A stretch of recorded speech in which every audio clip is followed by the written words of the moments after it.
Yo, what's going on, guys? Welcome back to the channel. Noobster here, back with another Wonderlands build video. So, guys, what I got for y'all today is a BrrZerker Stabomancer build.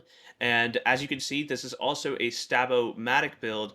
And so, if you have the gear from the clawbringer Stab-o-matic build that I posted a couple of weeks ago, you should be pretty much good to rock with this. A couple of different pieces here and there, but for the most part, this is pretty much the same gear. But with that being said, let's hop right into the build. All right, guys, so we'll quickly go over the BrrZerker tree and the Stabomancer tree. So for starters, we're going all the way deep into the BrrZerker tree, and honestly, this is what makes this build so crazy. So for starting off, we got Ancestral Frost. This is going to be a little bit of extra damage. Now, I paired this because we are going to get damage from our Enraged, and so hopefully we get more frost damage from this. Then we have Savagery. This is probably the main and most important skill in the BrrZerker tree just because of its extra 30% melee damage. Then we went Unyielding. These are also very forgiving. You can mess around and put these elsewhere.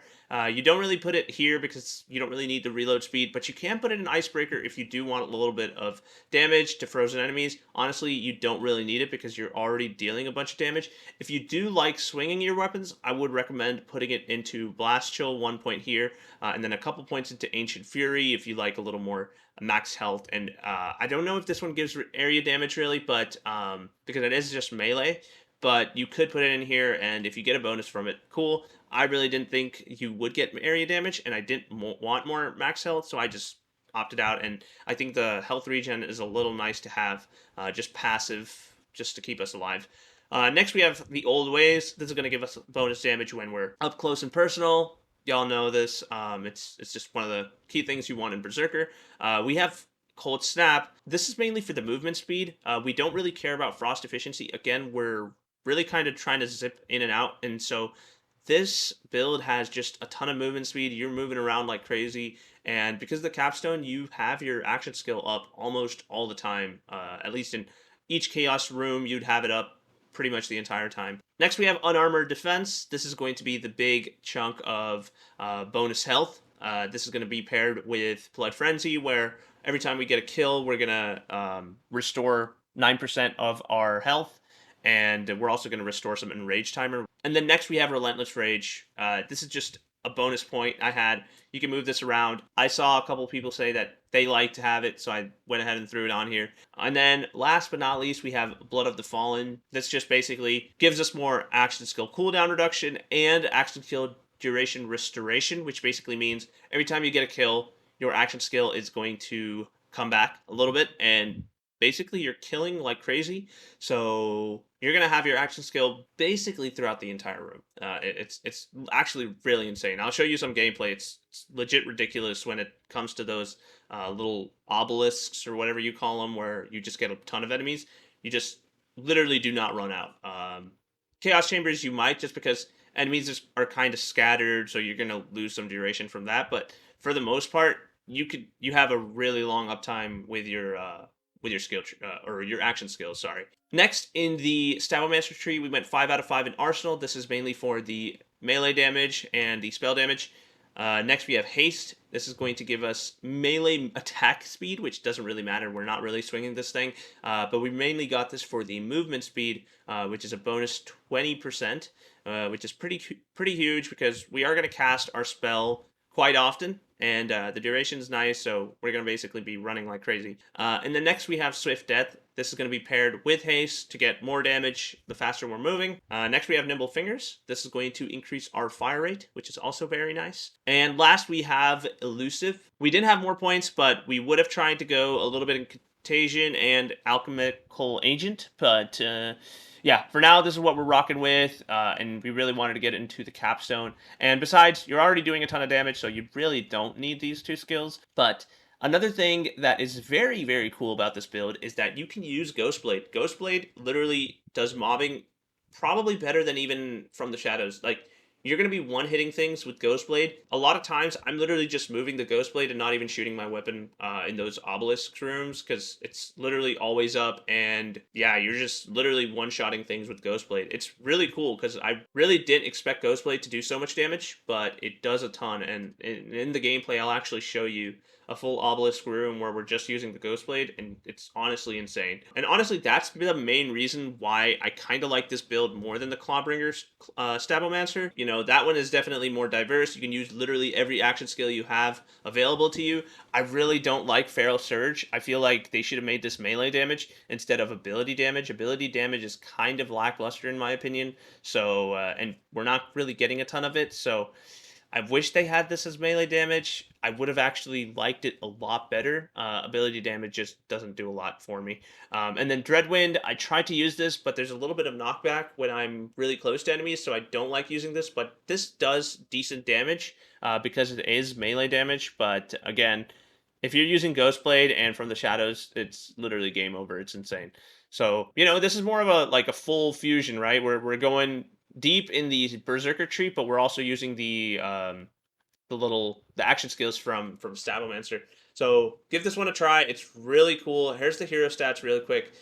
We went all the way into crit damage and then put the rest into skill cooldown.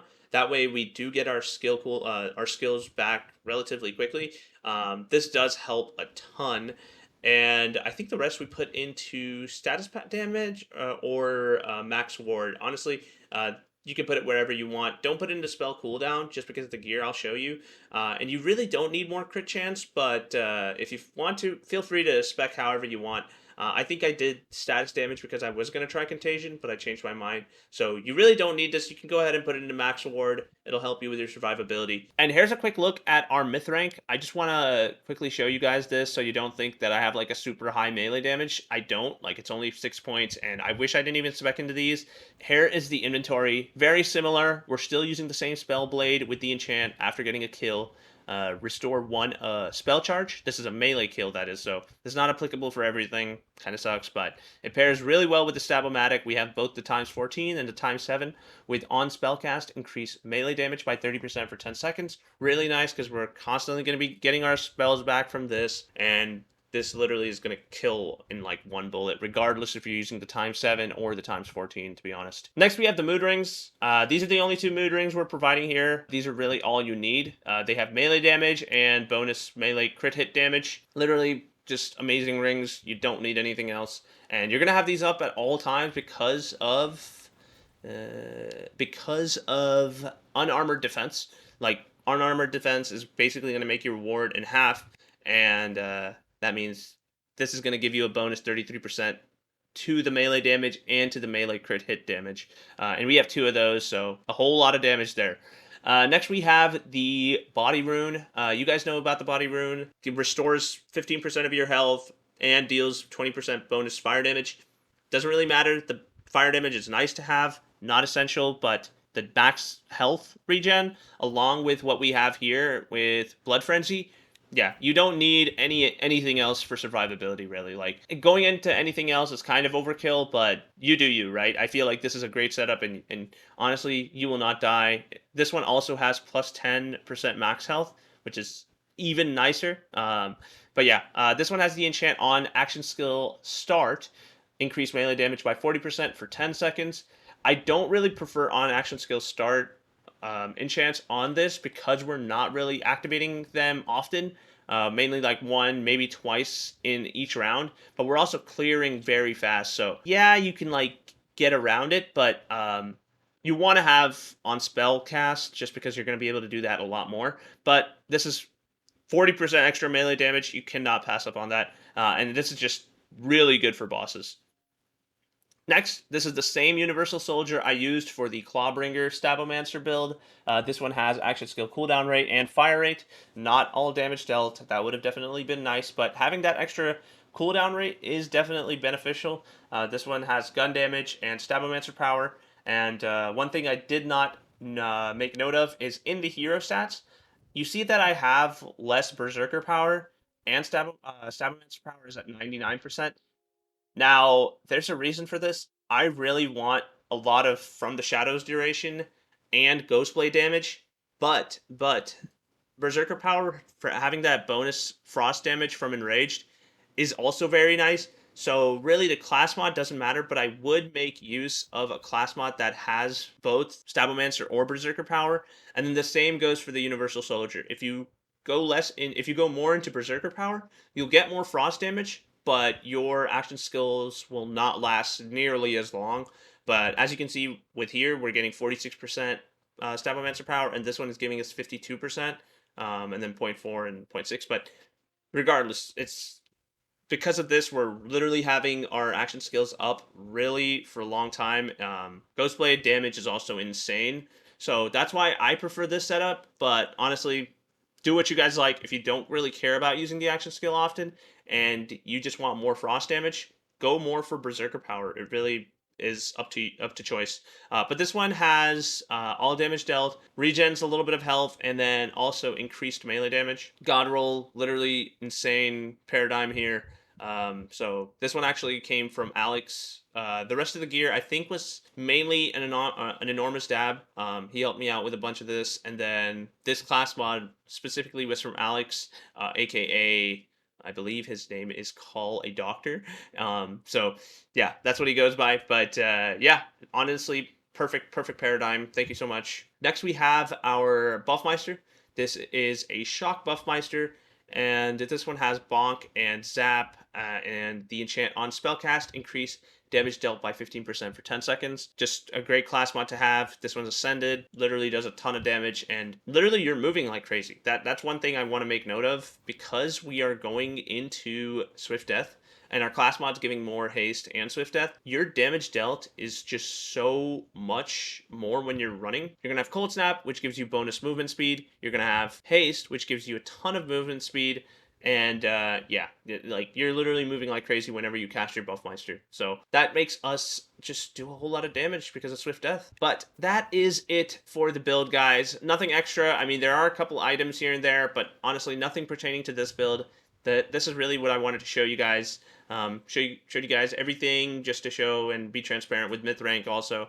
But hope you guys enjoyed this one. I know the gear is very similar. I threw in a Delusion as well because we are only dealing, well, we have a little bit of fire damage actually from our body rune, but yeah, our frost damage and our lightning damage from our Buffmeister is just way more than the fire damage that we're doing. So give it a try. I mean, really, I don't use this, if I'm going to be perfectly honest. Even with bosses, you're going to do just fine with the times 14. That is what I would recommend for bossing, and then for mobbing, just stick with the times 7. It conserves ammo, and you really never need to reload because of the Universal Soldier also. But that is all I wanted to show you guys. Hope you guys enjoyed the video. If you did, please leave a like and sub to the channel. I would really appreciate it.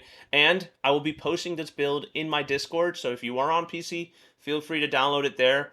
If you are a console player, so PlayStation or Xbox, hit me up in the Discord, hit me up in my DMs, perfectly fine. No need to apologize. I will hit you up with the gear, mainly on the weekends, but feel free to also reach out to people in my Discord itself. And a lot of them are very nice and help out, so big thanks to my Discord. They are awesome, and they are super helpful. But anyway, guys, that wraps it up. Hope you guys enjoyed the rest of the video. I'm going to post some gameplay at the end, so have fun watching that. See the cracked ass gameplay, and I'll catch you guys later. Peace out, guys.